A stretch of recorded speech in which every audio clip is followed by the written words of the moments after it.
All right, Hello. welcome to the Instagram live. Welcome to the Instagram live. So for those new that just pop in, just drop where you're from. Drop where you're from. I would like to know where you're from. Drop in the comments. Hello everyone. Hello. Welcome to the Instagram live. Welcome to the Instagram live. As soon as you join in, drop where you're from. Drop where you're from. I would like to know where you're from. Drop where you're from.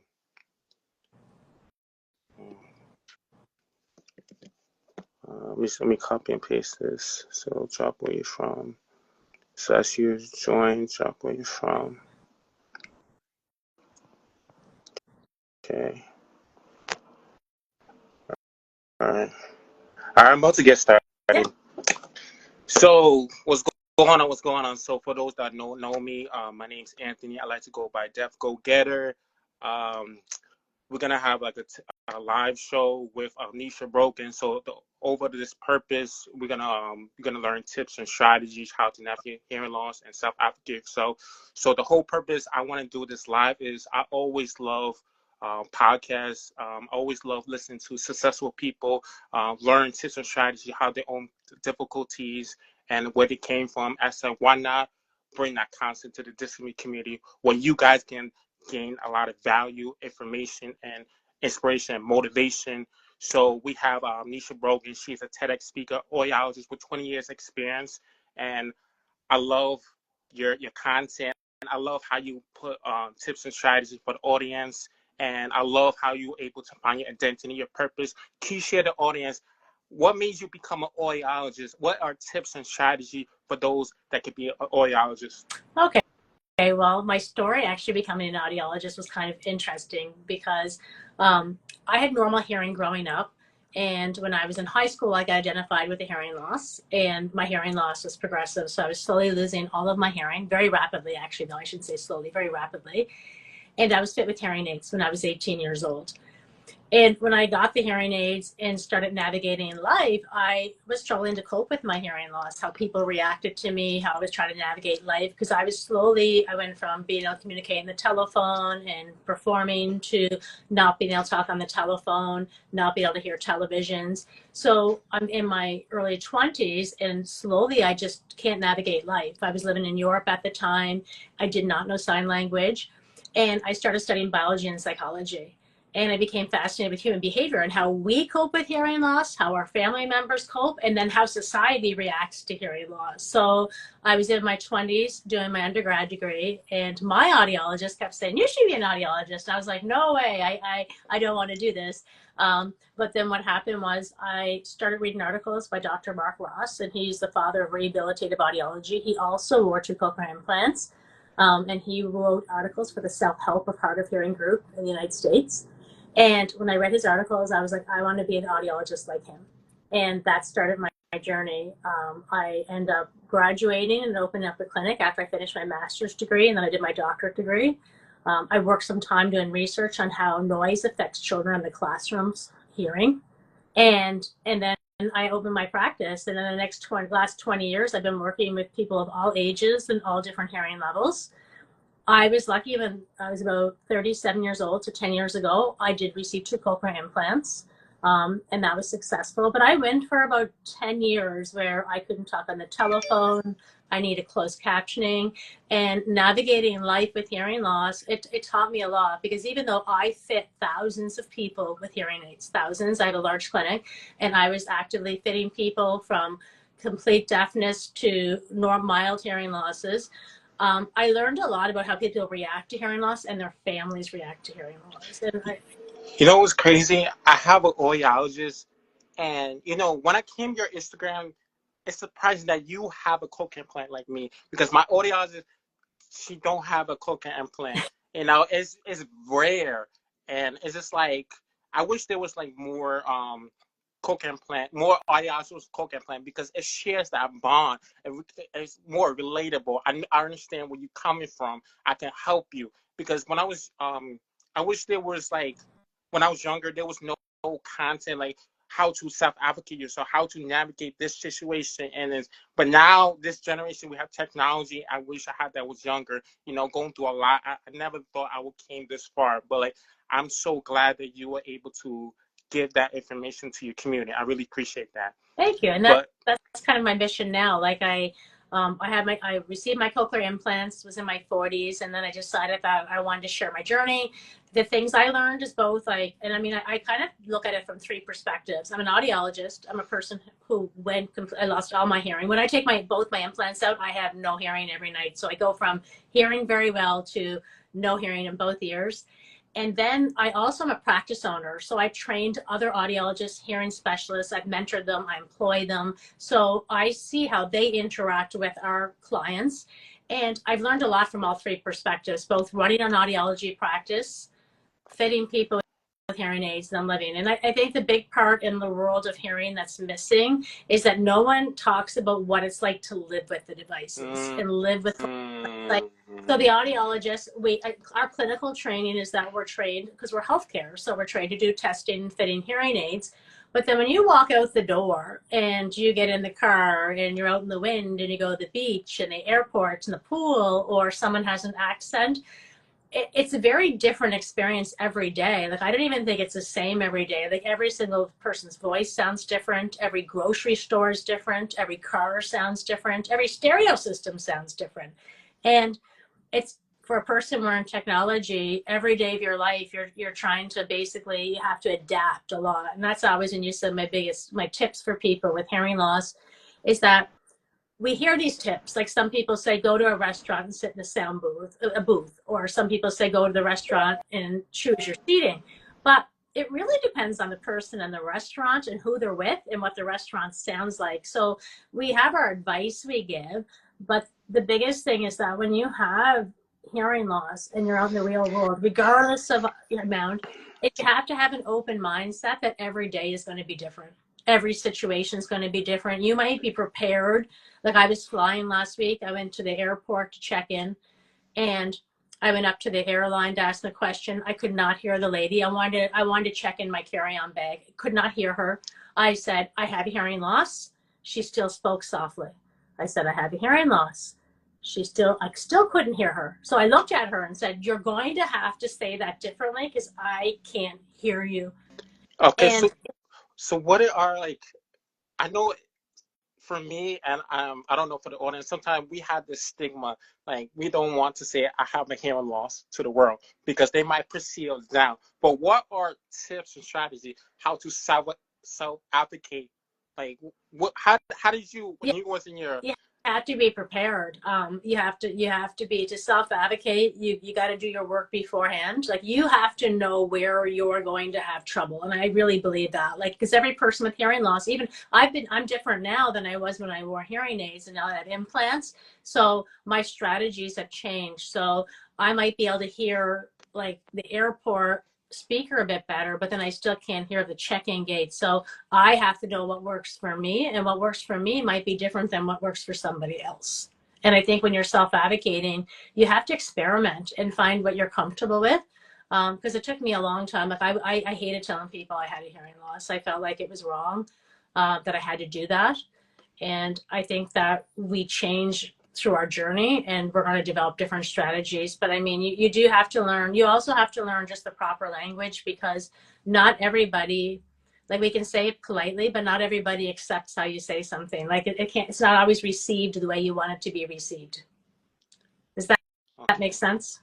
Yeah, I like that. And I always told myself, if you don't speak up, you're not going to get able to get what you want. Yeah. And, you know, through the young year, I realized that if I need to speak up for myself, because who is going to advocate for me? Like, I love my parents, but what if, God forbid, they die, and who's gonna able to speak up to me? The career aspiration I want, the type of the needs and service I want. So I had to learn that and to advocate myself. What are, like, quick advice would you like to, if someone was just have this the stigma, how they can break that stigma? I think I always tell people it's not about, like, when you're worried about what people thinking, nobody's thinking about you. That's what I tell people. Like, most people are walking around in life, like take Tony Robbins, life coaching type of stuff. Nobody's walking around really thinking about you, which is actually a benefit, though. It's twisted into a positive. Because people aren't thinking about you, they're not really judging you. They're worried about themselves, right? And when you kind of learn to have that open mindset, you realize that they're not judging you, they're not thinking about you. And that's actually when you free yourself. Like, when you free yourself and you realize people aren't really, I don't know if people are stigmatizing that much. I think we stigmatize ourselves. We're harder on ourselves than the person in front of us. That's a fact. That's a fact. That's a fact. I really like that. I know.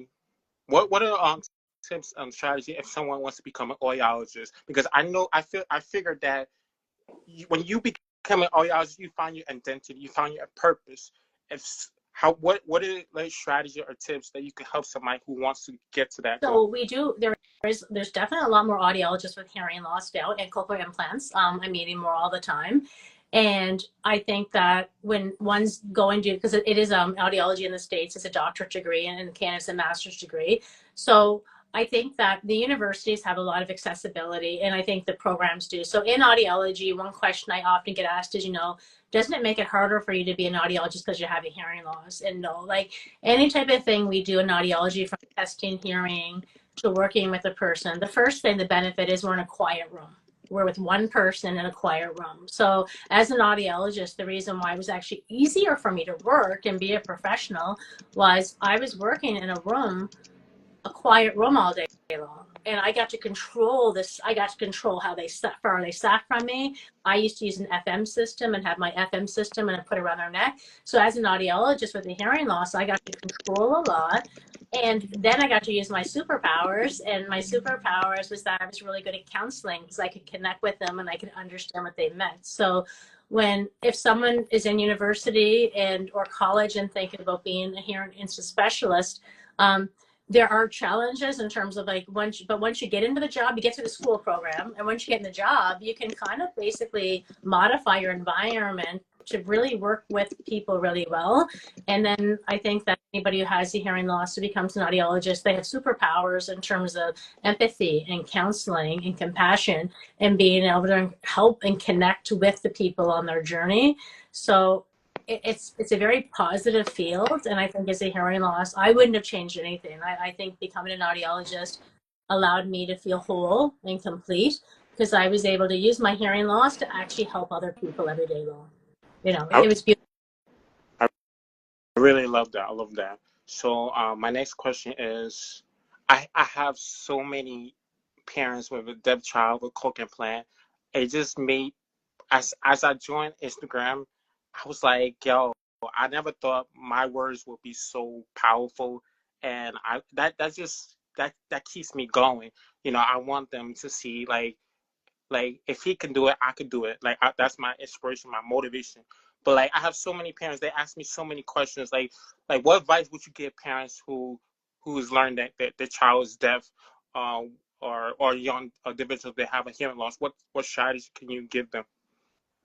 I mean, I think the sky's the limit. I think in 2024, a child being born with hearing loss and deafness, I think our world has changed a lot in the last 20, 30 years.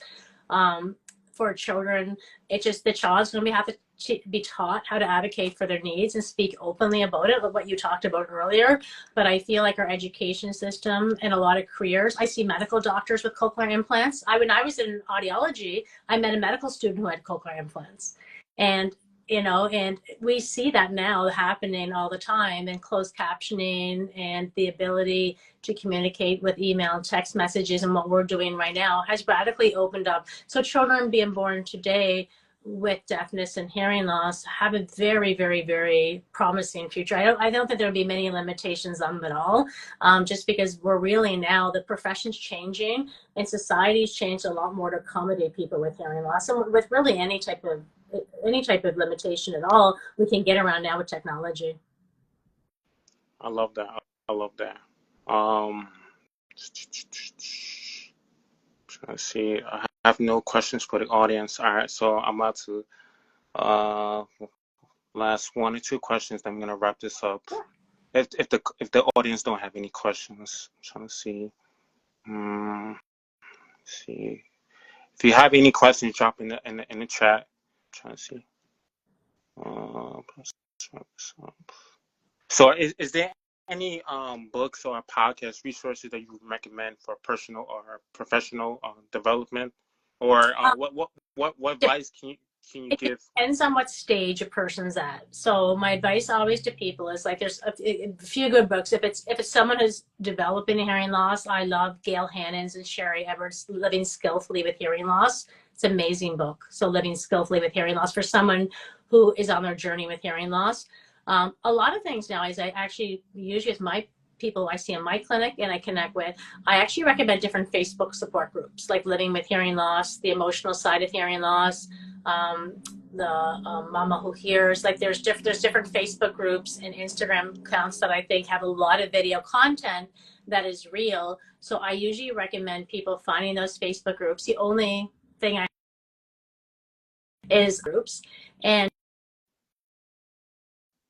you just always have to be careful of the difference between personal advice and professional advice. And there is advice in those groups that tends to be a little bit negative, where I think there's a lot more positivity in the healthcare profession. And so you can kind of get the vibe if things are being positive and people supporting each other than it being like negative, because you never know what their hearing loss is or who they sought care from, or if they even wear their devices properly or what they're doing. So you can't really compare your story to somebody else's. But yeah, nowadays I recommend more people to go to like the Living with Hearing Loss group, the emotional side of the hearing loss group, cochlear implant Facebook groups, because I think that in those groups you can ask a question and then you have a whole community of people who are supporting you. And there is a lot of professionals in those groups though too. I've answered questions for people in those different groups where I read someone's comments and thought they were kind of inappropriate professionally, so I chimed in as a professional and kind of recorrected. Okay. Is there any advice before we wrap this up, who are striving for the goals, or anything you want to give people that just look like us? You mean goals for people, or I want to see, I think in terms of everybody with hearing loss and deafness is that it's embracing like the community and who we are. I think that people need to have a more open mindset. I think in our profession and in the community, we talk too much about stigma in the past, and the more we talk about it, the more we recreate it. Sometimes I think we're our own worst enemies because we talk about it a lot, and the minute we bring it up, then we have somebody else think about it, and we're kind of planting the seed and continuing it, versus being empowering, saying, like, look at all these amazing people who have hearing loss and who are conquering the world, and in every level of like professional careers and in communities. Let's look at the people who have been successful and say that things are really different today, because I do think it's radically changing, right? And I see it as a professional. I see the younger generation thinks very differently. I don't think people in their 20s and 30s judge like the older generation. So I think that having a hearing loss today is much more freeing than it was 30 or 40 years ago. All right. Thank you so much, Nashlea Brogan, for helping us live. Please go follow her. Follow her. You see the three dots. Go follow her. She gives like tips and strategies how to self-advocate yourself and navigate hearing loss. Again, thank you so much, Nashlea Brogan. Thank you. Welcome. Thank you. Thank you for having me. No problem. Take care. All right.